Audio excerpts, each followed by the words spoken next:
everyone. It is time to head north. Happy that you have joined us on this wonderful day. I am Natasha Ryan. I head up communications and business development for the North Group, and I have three of my colleagues here today. I have Vince Rocco Vargas, affectionately known as our Hollywood star off of Mayans MC. And then we have Jake and Sam, two of our brightest intelligence analysts, coming from our Global Security Operations Center in Michigan. And today we are talking about Twitter because everyone is talking about Twitter. And specifically, what it means Elon Musk has purchased it. So let's kick this off. Thoughts when you first heard it, Vince? Yeah, I mean, first of all, a lot of people were angry about it, and I didn't understand that, right? Forget politically lefts, rights, anything. People were upset about it, but as a entrepreneur, I was pretty excited to see a shift in the system, right? To someone who make a lot of money, be like, let me buy this, right? This social media platform that has been the fulcrum for a lot of social media drama when it comes to Trump, when it comes to political positioning, when it comes to so many different things. Twitter has kind of grown up and become of importance through those specific things, right? Like Instagram has its space and Facebook has its space. But so I was excited to see someone like Elon Musk, who I find to be a very interesting dude. He's been doing these very weird things in our time, from the Tesla vehicle, from SpaceX, all these crazy wild things. I'm interested to see where this goes. So to me, it's an exciting thing to watch. I don't think of it any more than that. So I'm glad our friends Jake and Sam are here to kind of probably be the brains of the operation. I'm just excited to see it. So I'm interested to see what these guys have to say. Yeah. So, I mean, I think most people are probably thinking in the same vein as you were when they first heard that. They're thinking, okay, Elon Musk, he's pretty cool. He's going to own Twitter now. This is awesome. But the way my brain works, I'm thinking, okay, so how's this going to affect me with Intel collection, right? Because I'd say a pretty good amount of what we do as far as alert and notification stuff, it comes through Twitter. And I did not. Yeah, actually the majority of it. So even on the DoD, DOJ side, a lot of our open source tools, they're all actually pulled from Twitter data. So the majority of our tools are just Twitter, and it's just being filtered down, and then we just get filtered data from Twitter. Can I ask, Jake, is that because however Twitter was originally made was easier to create some kind of algorithm to pull information from? That I'm not sure about. I just know how we use it. Yeah. But the purpose of Twitter, with the whole 140 characters, it's 270 now, I think. Yeah. Is that it's good for giving sort of news flashes. Right. And so it's sort of like the cryon of the internet. So when you see it's a good spot for intelligence analysts to collect news. And also political analysis. You'll see a lot of verified users will post links to other long form articles of their analysis, or they'll post really long threads. So that's helpful. And the other thing that's helpful is that for the most part, you do not have to befriend or follow somebody to see what they're doing. So it's a more public facing social media than Facebook or Instagram, which can be limited to, your friends and family. That's a really valid point. I can remember when Twitter first came out, Jake and Sam, I'm older than you. So it came out and I did a news story on it. And I was sitting on the anchor desk and I just remember thinking, this is crazy and this is going to shape how we get information. And I think it's going to be negative. And I remember having that moment of this is either going to be fantastic or this is going to be a detriment to society. And I think that we've seen so many trolls come out on Twitter and people, finding safe havens on all social media platforms, right? And we've seen some censorship. And I think what I'm seeing repeatedly is a lot of people that lean a little right are super excited for this purchase. Do you think that that has merit to be excited, or should we wait and see? And by we, I mean, Americans in general that feel like the right side has been censored. So I think the way that this is going to go, it's going to go a little bit of both ways. So like you said, I think a lot of people who may have left Twitter for that reason of feeling censored or feeling that their voice wasn't being heard, whether they're good people or not, they went to other social media avenues like I don't know, like some other crazy Parler, yeah, stuff like that. And Elon Musk, he's pretty open about his rights to free speech. Like, he's not into censorship at all whatsoever. So I'm thinking that for the intelligence community, it's going to be a little bit of a double-edged sword. But mostly, I think we could expect to see some people who left Twitter, they're going to come back and they're going to think that, free speech, we can talk and say whatever we want. But I think that that's actually going to benefit the intelligence community, because a lot of these other, like Parler and other whatever they are, I don't really keep track of them all anymore. There's Truth. Truth Social. Truth. Yeah. Mm-hmm. Like none of them are blowing up. No. So people are going to come back to Twitter, and honestly, I think it's going to help the intelligence community, whether it be from DOJ, DOD, or the private industry. I think pre-incident indicators are going to be an easier thing to get a hold of, because people aren't going to be worried about being censored, so they're going to be more inclined to speak openly, whether that is batshit crazy or not. I'd be interested, Jake and Sam, to see if you guys are able to find out probably a couple of weeks from now is how much Twitter has grown because of this shift in the kind of the whole system. For me as an entertainer, I only had Twitter because in my world, MMA fighters, right? The MMA world does really well on Twitter, and Hollywood, right? Like, so your famous kind of athletes, sports, UFC, boxing, and actors kind of use Twitter. And then I didn't realize how much politically it started to be used. And it started getting, one, because I wasn't ingrained into the political system. I just didn't want to pay attention to it for so many years. And all of a sudden, the political world started really taking over Twitter. And it almost made me kind of want to get off, but you can't get off as an entertainer. It's kind of where we live. That's a lot of where our information kind of exists. And so I stayed on Twitter and watching it. And like, I kind of stopped posting as much because it kind of became a very toxic space. It felt like everyone was shitting on everyone. And even now, there's fans of the Mayans show that are not fans of the Mayans show, and they use it just to shit on the Mayans. And you're like, damn, this place is crazy, because I don't know, it's a very weird space. It's a social media that I could do without, essentially. But now that this whole shift it's kind of like a paradigm shift, and I'm curious to see where this goes. I just want to watch it. I want to watch it all unfold with popcorn and see how I agree. I mean, like, there's probably going to be people rioting in the streets, figuratively, not literally, but people are going to be mad. Elon Musk is going to be in the media. Fox News, CNN, they're all going to be talking about him. I mean, people are going to they're going to talk about how Elon Musk is a terrible guy because he spent $44 billion to buy Twitter instead of solving world hunger. There's tons of that. It's everywhere. There's tons of that. The thing that I find interesting about Elon Musk purchasing Twitter is his recent tweets. Now, some of them are troll tweets. He's a comedian in a sense. He likes to just talk smack. But the interesting tweets he's made that for me feel like he's really trying to make it a better place is he's talking about making it similar to Signal, how it's encrypted messaging. So it keeps it to be a safer environment, right? This safer place of information, which that would kind of, to me, make Twitter a little bit more interesting. Like, okay, that's a good space. And he's now publicly talking about very controversial subjects, things like Jeffrey Epstein case. He's mentioning it, which before, if he did, would most likely be blocked, shut down, whatever the case, because it would go against the original kind of world who was running Twitter.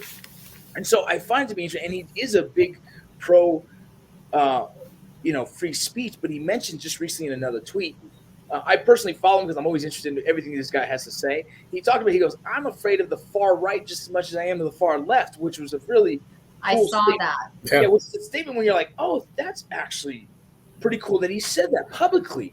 And then he said he wants to put cocaine back in Coke. So it's like, you never know what you're going to get with this dude.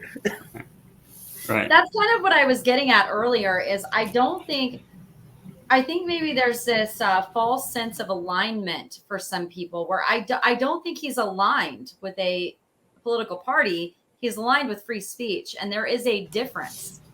Absolutely, yeah. No, there's a huge difference. Yeah, I think that's why so many people just gravitate toward him in general, really. I mean, the guy just speaks his mind. He is who he is, and he can't be bought, you know? Yeah, So, they I mean, call that having exciting. money. Yeah, he has yeah. He money. He can buy you. Right.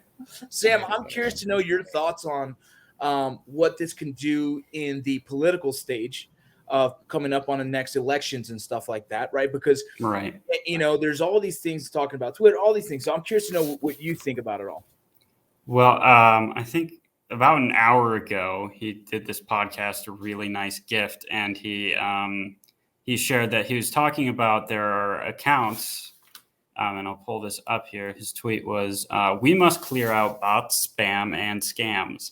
Is something actually public opinion or just someone operating 100,000 fake accounts? Right now, you can't tell.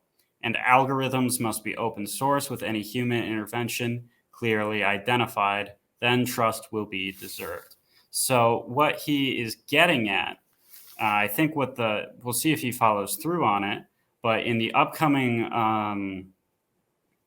most importantly, upcoming elections, you will be able to see, probably from an open source developer tool. It probably won't be, a end user function, but you should be able to see how the Twitter algorithm selected that tweet to show you. And he's talked a lot about verifying authenticated users. Yes. So what that means, it will be much harder to share to wage a kind of information warfare campaign on the Twitter platform.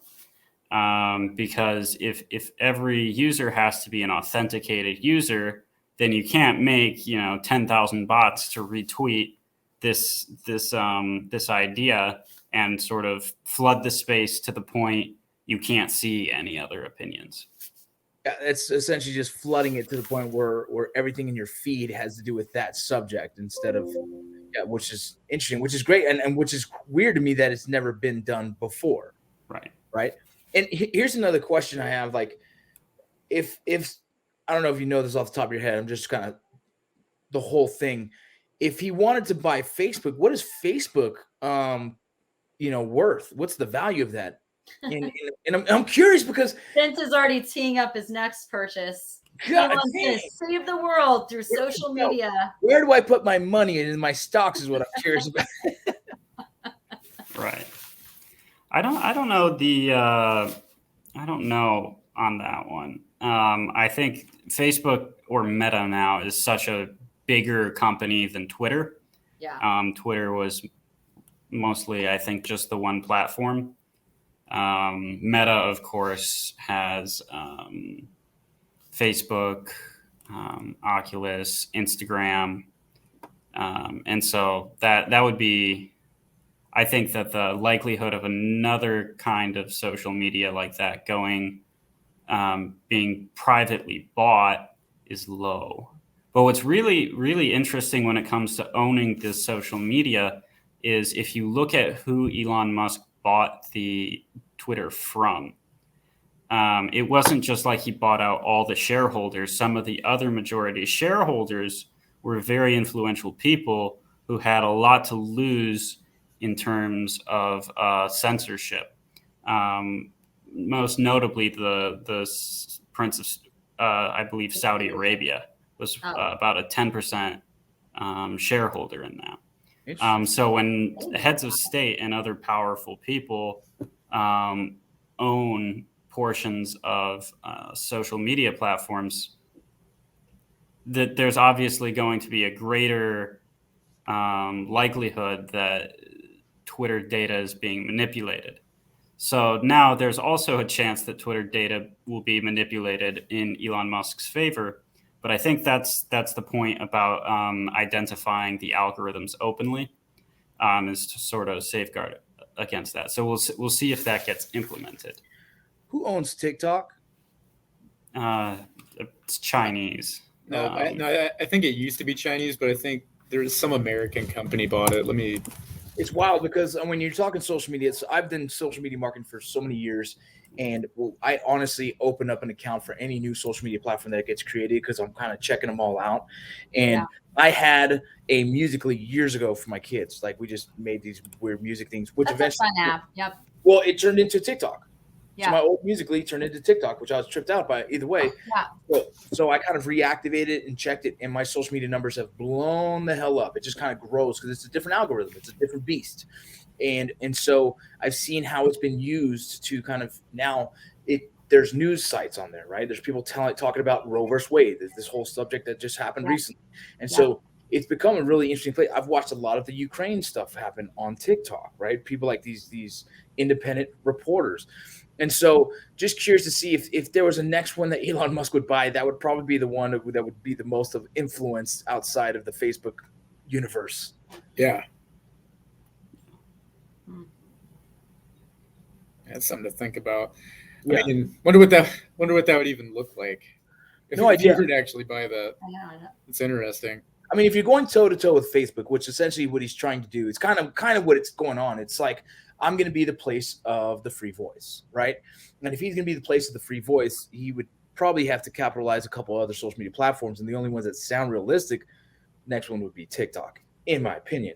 And then you're starting to gather the masses and being able to create, a space of voice. But TikTok is a very different platform in how it's used and how it's working. It's a big majority youth, right? Under 18 use that just as much as, now adults are starting to do different things on there. So I don't know. I think the whole Twitter thing is kind of a cool time to be alive and watch. My hat is bothering me. It's kind of a cool time to be alive and see what happens. I'm not as nervous as I am excited to kind of see where he goes with it and how it changes. And I'm more curious to see how it's used in the political space, right? How politically it's driving traffic towards certain ideologies or not. And if you say free speech, I'm curious to see, is the far left's going to have their voice as much as the far right's going to have their voice, as much as more centrist kind of ideologies. So I think that's the exciting thing to say. Some people were complaining, and I know I'm talking because I've been watching this and following this for a while, so it's kind of cool that we picked this subject. But some people were complaining that Elon Musk blocked him. I thought he said free speech. He's like, yeah, you can keep talking about whatever the hell you want. He just doesn't want to listen to it, so he's going to block it. And that's but it's funny, these people get mad about, like, he blocked me. He said free speech. You're like, yeah, he also probably doesn't hear everybody. Yeah, you can still talk about it. It's just you're on mute. Yeah, I don't I mean, I block thousands and thousands of people. So you just say something weird, I'm like, block, you're out of here. I don't need you. You know what I mean? Unblock me, please.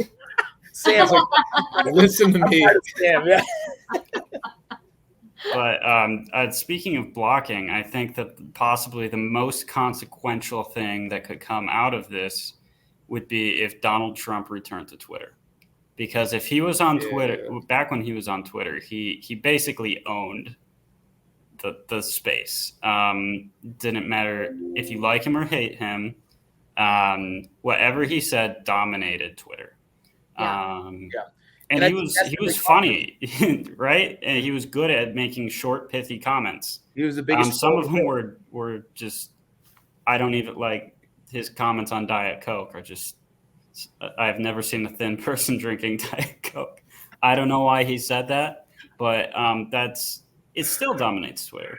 So if he's back on there, what does that mean for the 2022, especially presidential election? Sam, I think that's the big concern. Yeah. I think that's what everyone's scared of, right? Like the far left, the centrist, everyone who just didn't like Trump is terrified of what's going to happen with that. And then the people who support the far right, the right, whatever it is, everyone is curious to see what that answer is going to be. As soon as he jumps on there, what the hell happens to Twitter, right? But the other side is he's going to create a Truth Social, correct? Isn't his entity the ones that created Truth Social? I'm pretty sure it is. I jumped on there. Yeah, I jumped on there recently, kind of check it out. It's almost exactly like a Twitter format, very similar Twitter kind of body. when I went on there, it didn't have, obviously you don't have the millions and millions and millions of followers on there. The content seems to be more leaning towards right, because if you jumped on the truth, you probably understand why the truth was even created and whatnot. And so me as a social media guy, I jumped on it to kind of snoop around, and I don't know if it's going to take off. I don't know if it's going to do what he wanted it to do. In the end of it, if he wants to kind of jump on and still troll people, he'd have to jump back on Twitter. And when that happens, a week ago, he wasn't going to do it, but I don't buy that. I think I've seen guys recently jump on that I never thought would be on Twitter. I've seen guys jump on that I never thought, and they're like, "Well, here we go. I'm on Twitter." I'm like, more than anything, the man loves an audience. I mean, he loves an audience, and if he can't find the audience that he wants because he's not getting the traction with truth, social, whatever the exact name is, he's going to come back to Twitter. Yeah, the thing is, like, as a journalist, former journalist, you can't just ban someone you don't agree with, like that. And this is what the pendulum always swings. That's why this is going to be so interesting, right? Like, it can only swing so far one way before so many people get fed up. It swings back the other way. This is interesting because I really don't see it swinging all the way back. Again, Sam, was it you that said more centrist? Or I think that's what Twitter's going to be more of. I mean, everyone's going to have, freedom of speech, which could be more fanatical and hateful on both sides. But I think it also is going to lend to a more, I don't think Twitter itself is going to skew. I think it's just going to come one, come all. I don't think it has. I don't think Twitter, if it is free speech, Twitter would not have the say whether it stays centrist, left, or right. It goes to whoever you follow, becomes more of what you see, right? It becomes the ideologies that you support and you want to listen to, you follow, and that becomes your feed, and I think that's just the way it's probably always going to be, or should have been. But how weird it is, people who hate a tweet retweet it. And I don't understand. I've never understood that. It's like the people that say, make them famous. I'm like, no, don't make them famous. Just ignore it, and it disappears. But the weirdest part about Twitter platform is that when people hate someone's ideology, their comment, their post, they retweet it and complain about it, which gives it life, right? Reason they say even bad PR is still PR. Yes. Yep. And Twitter is the space for that. Yeah. See, I mean, like, that always got on my nerves because it seemed like everybody wanted to be a good Samaritan, like there's a tragedy that happens and they're like, oh, prayers for these people and whatnot. I'm like, okay, we get it. You want everybody to remember that you're sad too. Okay. Like, we're not forgetting about you, but just let these people have their moment. Like, it's like being in the military. There's people that share those stolen valors, right? And then they're like, those are actually pretty funny sometimes. Oh yeah, they're like, make them famous. I'm like, I don't want it because that's exactly what they wanted, right? They wanted notoriety, they wanted attention. Yeah. So they created this persona of a military dude, and then they got called out. I'm not going to give them energy, bro. I'm going to block. I'm going to done. But that's how I handle social media, and that's how more people should. If they're terrified of Trump, block them. If they're terrified of Elon, block him, right? Block everybody. Block every mother sucker you don't agree with, and that's cool too. But I mean, at that point, you're just kind of talking to yourself, then, I guess. And I'm okay with that. I like what I have. I think I'm funny. Hey, man. I think that's you're all funny. That matters. I think you're funny. I just want Sam to think I'm funny. Oh, you're funny. I don't like the way you said that. It's a little unnerving.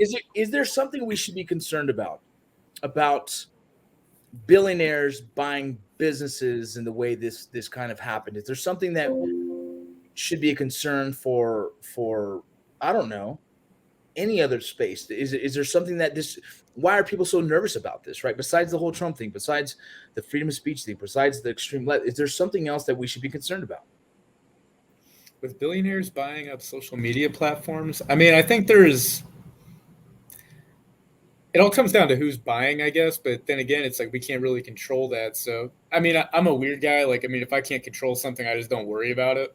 Right. But, I mean, this This Go isn't ahead. the first time that a billionaire has bought a platform. Jeff Bezos famously owns the Washington Post, and whose tagline is "Democracy dies in darkness," but it's owned by a billionaire. And that even goes back to, if you've ever seen Citizen Kane, that was based on Hearst, William Randolph Hearst, the newspaper magnate. So this has been going on, basically since the end of state control of media. America, because of the nature of its founding and the English law tradition it comes from, has had a very free press for the most part throughout its history, although there are some exceptions to that. And so the powerful, rich and powerful, especially owning forms of media is nothing new.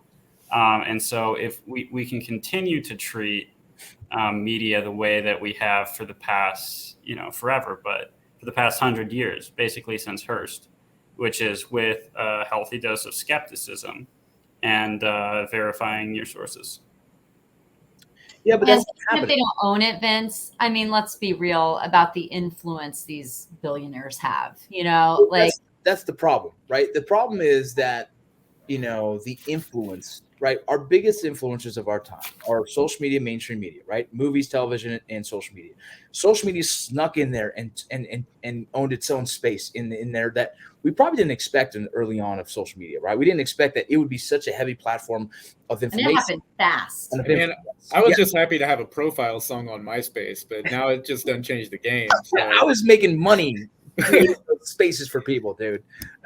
That was my hustle in the military. But it's kind of crazy how social media has now taken its space in the biggest influencers of our time, on top of movies, television, right? Just the famous people, for some reason, have a voice that people listen to. I've never understood it. It's a weird thing. But, I mean, it's always a concern of who's constructing the message, right? Like, who's pushing the message, right? Like, and is there this subconscious kind of level of information being pushed? I mean, there's all kinds of conspiracy theories on this. There's all kinds of reality on this. We can see that. But Jeff Bezos, who owns also Amazon, correct? Yeah, is trying to become one of the biggest influencers through television, television, Amazon Prime and all that. And as he's pushing, you got Netflix, you got Hulu. I mean, I would be interested in saying, another one of Elon Musk's tweets. What do you call it? Sorry. Yeah, his tweets. Was talking about how he was getting tired of the wokeness of Netflix, which makes me like, hold up. When you're starting to try and see his chess moves, does that mean he's going to create a network or purchase a network next? Because he's smart enough to know that influence is in that circle, right? In film, television, and social media. So I'm always thinking like, man, what is this guy's next move? Like, and I'm curious to what it is and why, right? And the reasons why he picked up Twitter was because, I guess, one, it was purchasable because of how much money he has, and two, he wanted to create that space of free speech. Does that happen in our media next? I don't know, right? I know the Daily Wire is pushing towards that. I know there's several other organizations that are trying to create this space of television that is not going in this direction of where they feel uncomfortable with, it's hard to talk on because it's my career field, and I'm very, very, very gentle about it because, I am a writer as well as a filmmaker in trying to create this message for veterans. I'm trying to create this space to tell those stories.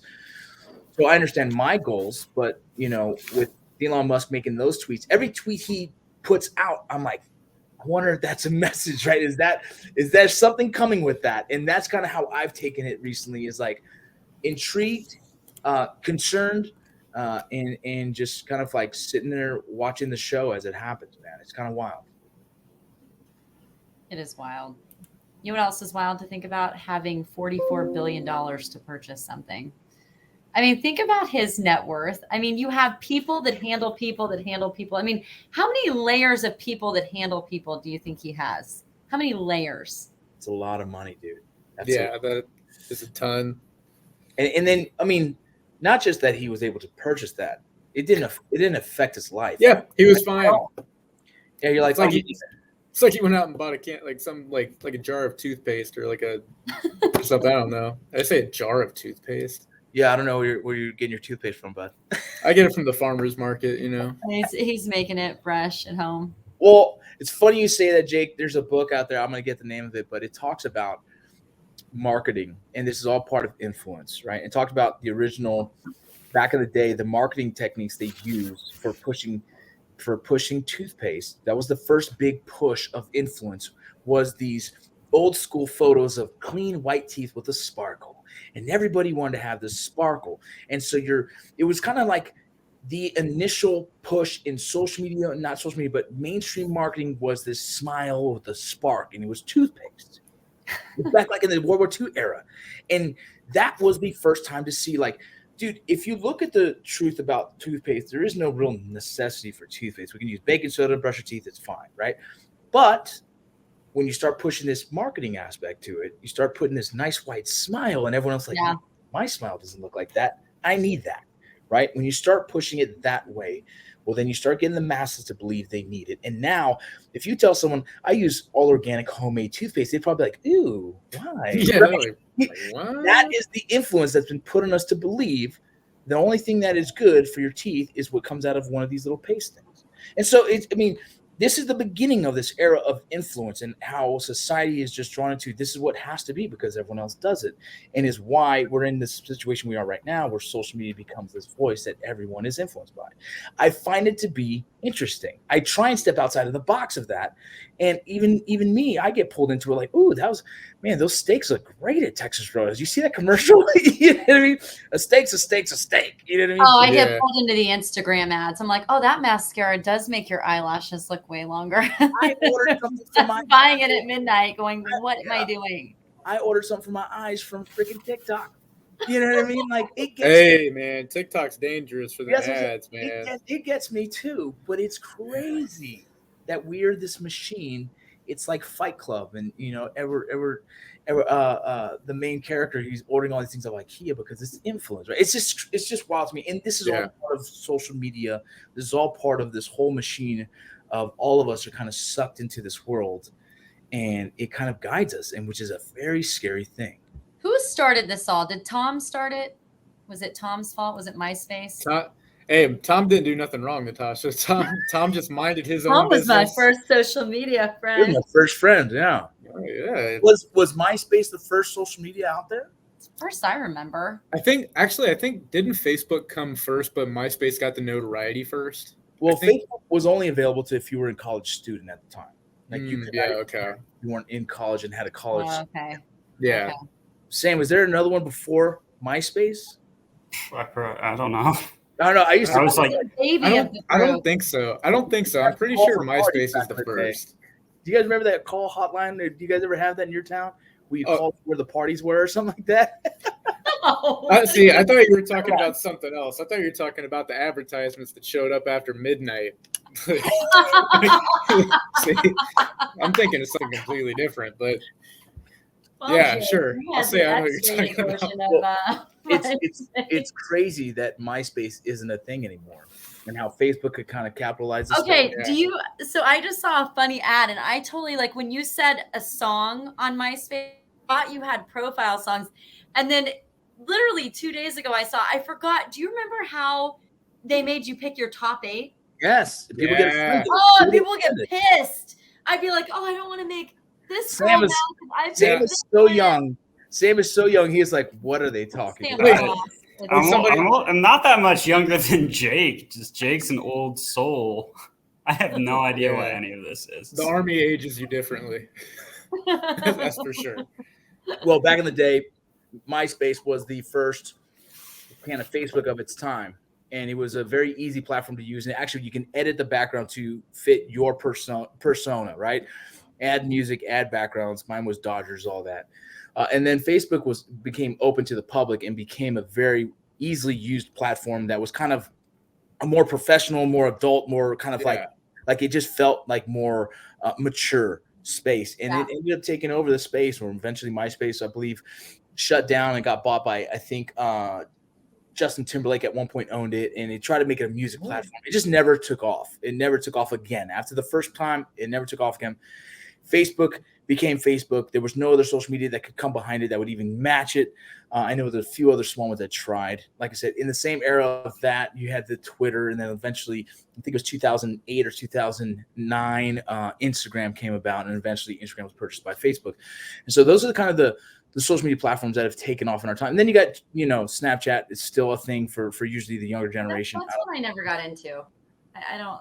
Which one was that? Snapchat? Yeah. I got rid of mine after I got married. So yeah, I'm like, same thing. I got rid of it. I don't see the purpose anymore. The interesting thing is that what Snapchat started, as you will. What Snapchat started to do, which became an interesting platform for them, was they do have these Snapchat shows or kind of like reality shows on Snapchat. And so it became a platform that also had, if your friends weren't snapping you, well, then there was still content to be digested, which is a very smart move on their part. It was something that I was trying to sell a concept to Snapchat for production reasons, but I was never able to get that door open for me. But again, everyone has a system that tries to keep them more relevant, to keep people on their platform.